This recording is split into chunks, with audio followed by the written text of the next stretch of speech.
Hello students, welcome back to my YouTube channel. Dear students, कैसे हो आप सभी। मैं उम्मीद कर सकता हूं कि आप सभी लोग कुशल होंगे और अपनी स्टडी बहुत ही बेहतरीन तरीके से कर रहे होंगे। सबसे पहले मैं आपको बता दूं कि आज के इस वीडियो में हम लोग समझने जा रहे हैं क्लास 12th केमिस्ट्री का एक मोस्ट इंपॉर्टेंट टॉपिक जो आपके बोर्ड एग्जाम के दृष्टिकोण से बहुत ही ज़्यादा इंपॉर्टेंट है, जिसका नाम है हिमांक में अवनमन क्या होता है। इस बारे में डिटेल से आपको बता दूं कि ये टॉपिक आपके बोर्ड एग्जाम में कई बार आ चुका है कि हिमांक में अवनमन क्या है, इस बारे में बताइए। और यही कारण है कि आप इस वीडियो को अंत तक देखेंगे ताकि कहीं से भी आपको कोई समस्या नहीं रह पाए। ठीक है, तो चलो हम वीडियो को स्टार्ट करते हैं। लेकिन वीडियो में आगे बढ़ने से पहले आपसे एक छोटी सी रिक्वेस्ट है कि मेरे इस चैनल को आप सब्सक्राइब करके जुड़ें ताकि और भी बेहतरीन वीडियो का नोटिफिकेशन आपको इसी फोन पे पहुंच जाए। ओके, तो चलो हम वीडियो को स्टार्ट करते हैं और समझते हैं आज के बेहतरीन टॉपिक के बारे में। तो चलो हम समझते हैं हिमांक में अवनमन यानी फ्रीजिंग पॉइंट डिप्रेशन क्या होता है, इस बारे में डिटेल से अगर ध्यान दिया जाए तो यहाँ पे अवनमन शब्द का अर्थ होता है कमी। क्या होता है? कमी।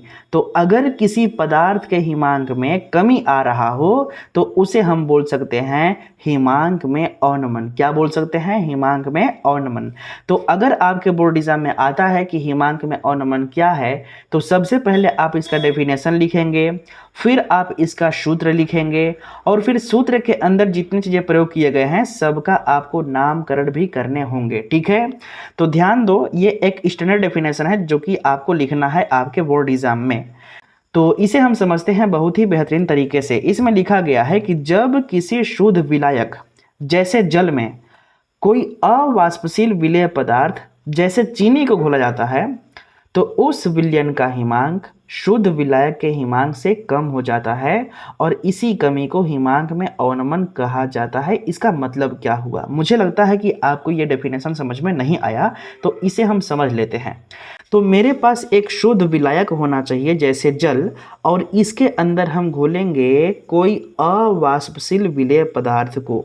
तो आखिर ये अवाष्पशील विलेय पदार्थ होता क्या है? तो ऐसा विलेय पदार्थ जिसे अगर हम गर्म करते हैं तो वह वाष्प अवस्था में परिवर्तित ना हो सके, तो उस प्रकार के विलेय पदार्थ को हम अवाष्पशील विलेय पदार्थ कह सकते हैं।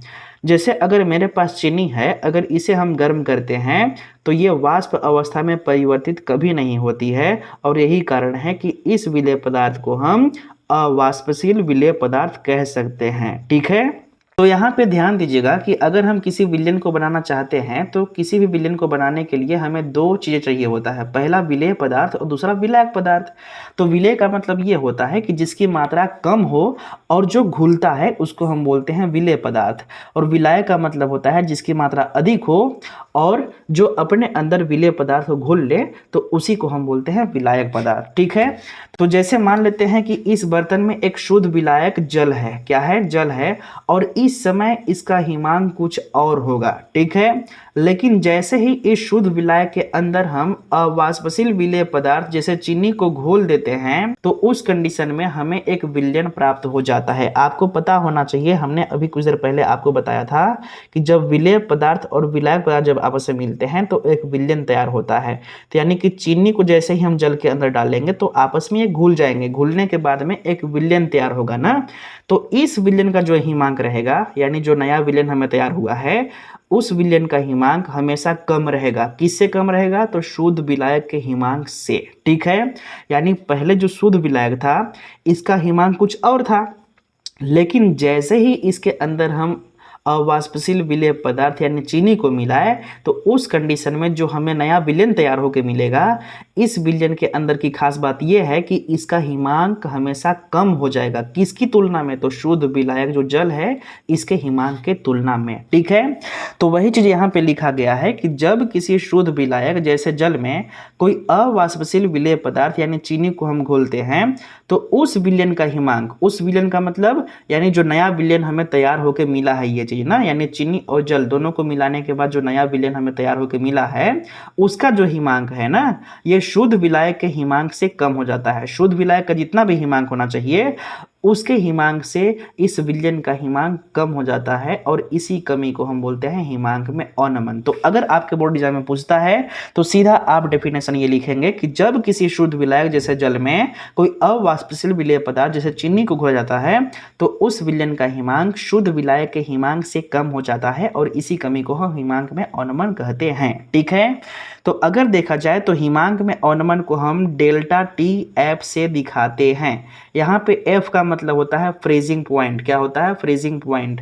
तो यहाँ पे डेल्टा टी एफ से हम दिखाएंगे हिमांक में अवनमन को। ओके, तो एक बात ध्यान दीजिएगा कि हिमांक में जो अवनमन होता है ना, ये मोललता के समानुपाती होता है। किसके समानुपाती होता है? मोललता के समानुपाती होता है। तो वही चीज़ को हमने यहाँ पे लिखा हुआ है कि हिमांक में जो अवनमन होता है यानी डेल्टा टी एफ, ये मोललता के समानुपाती होता है। ये आपको लिखना ही लिखना है। ठीक है, क्योंकि अगर आप इसको नहीं लिखेंगे तो आपको फार्मूला प्राप्त नहीं हो पाएगा। ओके, तो हमें फार्मूला को प्राप्त करना है और इसी कारण से इसको लिखना ही पड़ेगा। ओके, तो ध्यान देना, इसमें लिखा गया है कि हिमांक में जो अवनमन होगा यानी डेल्टा टी एफ, ये मोललता के समानुपाती होता है। तो मोललता को हम स्मॉल एम से दिखाते हैं और इसके समानुपाती होता है। ये जो चिन्ह दिख रहा है ये समानुपाती का चिन्ह है, यानी डेल्टा टी एफ यानी हिमांक में अवनमन जो है ये मोललता एम के समानुपाती होता है। हमने ऐसा लिख दिया। लेकिन जैसे ही इस समानुपाती का चिन्ह आप हटाएंगे, यहाँ पे बराबर का चिन्ह लगाना है और इसके बदले में एक कांस्टेंट आता है। क्या चीज़? के एफ। क्या आता है? के एफ। एफ किस लिए? क्योंकि यहाँ पे फ्रीजिंग पॉइंट के लिए है, इसलिए जो कांस्टेंट हमको प्राप्त होगा उसमें एफ लगा देना है और जो एम है ऐसे ही आपको लिख देना है। ठीक है, अब इसको इक्वेशन नंबर 1 मानने के बाद में आपको करना क्या है कि मोललता एम का सूत्र यहाँ पे रखना होगा, जिसके कारण से होगा ये चीज़ कि हिमांक में अवनमन यानी डेल्टा टी एफ का एक बड़ा सा सूत्र आपको प्राप्त हो जाएगा। तो आखिर ये मोललता का जो सूत्र है आप कहाँ से रखेंगे? तो आपको पता होना चाहिए, हमने पिछले एक वीडियो में आपको बताया था मोललता का डेफिनेशन और साथ ही साथ इसका फार्मूला, और उसी फार्मूले को यहाँ पे रखने होंगे। तो अगर ध्यान दिया जाए तो मोललता का जो सूत्र है यहाँ पे हमने लिख दिया है। लिखा है मोललता के सूत्र से। तो ये सूत्र क्या है? तो m equal to W B into 1000 divide by M B into W A. Okay, तो यहाँ पे डब्ल्यू बी है क्या? यह है विलेय का भार। किसका भार है? विलेय का भार। और डब्ल्यू ए क्या है?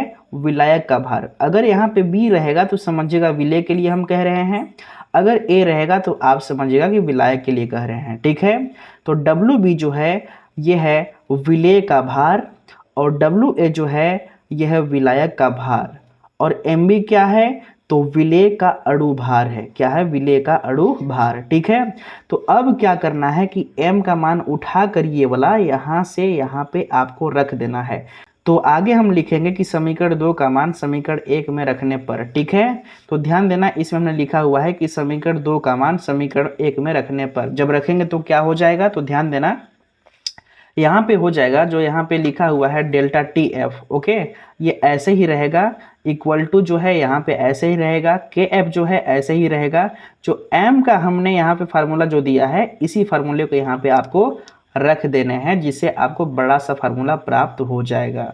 अगर आप इतनी बातें समझ चुके हैं तो इस फार्मूले के अंदर जितना भी चीज़ प्रयोग किया गया है उसका अब नामकरण कर लेते हैं। ठीक है, तो ध्यान दो, इसमें हमने लिखा हुआ है डेल्टा टी एफ। ये है क्या? तो आपको जैसा कि हमने शुरुआत में ही बताया है कि ये हिमांक में अवनमन है। क्या है? हिमांक में अवनमन।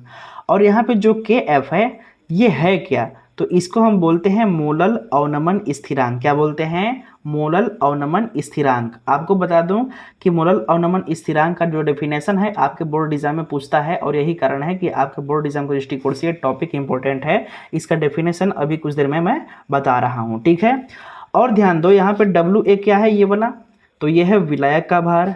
डब्ल्यू बी क्या है? तो विलेय का भार। और एम बी क्या है? तो विलेय का अणु भार। ठीक है, तो अगर आपको इतनी बातें समझ में आ चुकी तो अब समझिए आप के एफ यानी कि मोलल अवनमन स्थिरांक क्या होता है इसके बारे में डिटेल से। ठीक है, तो यहाँ पे आप ध्यान देंगे, इसमें लिखा गया है मोलल अवनमन स्थिरांक क्या होता है इस बारे में, इसका डेफिनेशन। ठीक है, इसमें लिखा गया है कि जब किसी अवाष्पशील विलेय जैसे चीनी का 1 मोल विलायक के 1000 ग्राम में घोला जाता है तो विलायक के हिमांक में होने वाली कमी को मोलल अवनमन स्थिरांक कहते हैं। इसका मतलब क्या हुआ ना, इसका मतलब आपको समझाते हैं जैसे मान लो कि हमारे पास एक बर्तन है और इस बर्तन के अंदर हम केवल विलायक का कितना ग्राम लेंगे, तो 1000 ग्राम विलायक जो लेंगे जिसमें घोलना है विलायक, ये केवल 1000 ग्राम ही होना चाहिए। 1000 ग्राम का मतलब होता है 1 kg, 1 kg मतलब 1 किलोग्राम, ठीक है। तो अगर इस विलायक के अंदर हम केवल 1 मोल अवाष्पशील विलेय पदार्थ को घोलेंगे, यानी जो चीनी हम घोल रहे हैं इसका केवल 1 मोल हम घोलेंगे, कितना, 1 मोल इस विलायक के अंदर, तो जो हमें विलयन प्राप्त होगा ना, उस विलयन के हिमांक में जो कमी आएगा तो उसी को हम बोलेंगे मोलल अवनमन स्थिरांक। मैं क्या बोल रहा हूँ कि हमारे पास विलायक होना चाहिए 1000 ग्राम, इसके अंदर हम केवल 1 मोल चीनी लेंगे या 1 मोल कोई अवाष्पशील विलेय पदार्थ जब घोलेंगे, तो उस कंडीशन में जो हमें नया विलयन तैयार होगा, उस विलयन के हिमांक में जो कमी होगा उसी को हम बोलेंगे मोलल अवनमन स्थिरांक। तो इसी चीज़ को यहाँ पे हमने लिखा हुआ है कि जब किसी अवाष्पशील विलेय जैसे चीनी का 1 मोल विलायक के 1000 ग्राम में घोला जाता है तो विलायक के हिमांक में होने वाली कमी को मोलल अवनमन स्थिरांक कहते हैं, ठीक है। और आपको बता दूं कि इसे हम Kf से दिखाते हैं। किससे दिखाते हैं? Kf से, जैसा कि आपको अभी कुछ देर पहले बता चुके हैं, ठीक है। अब इसका आपको गणितीय रूप भी लिखना पड़ेगा, तो कैसे लिखेंगे, तो आप याद कीजिए अभी आपने लिखा था कि हिमांक में जो अवनमन होता है डेल्टा Tf, ये मोललता m के समानुपाती होता है। तो उस कंडीशन में समानुपाती का चिन्ह जब हटाया था तो यहाँ पे Kf आया था, ठीक है। तो आप इसको लिखने के बाद ये फार्मूला आपको लिख देना है, ओके। अब इतना समझने के बाद में आपको इसका नामकरण भी करने होंगे। तो डेल्टा Tf क्या है, तो यह है हिमांक में अवनमन, Kf क्या है, मोलल अवनमन स्थिरांक, m क्या है, मोललता, ठीक है।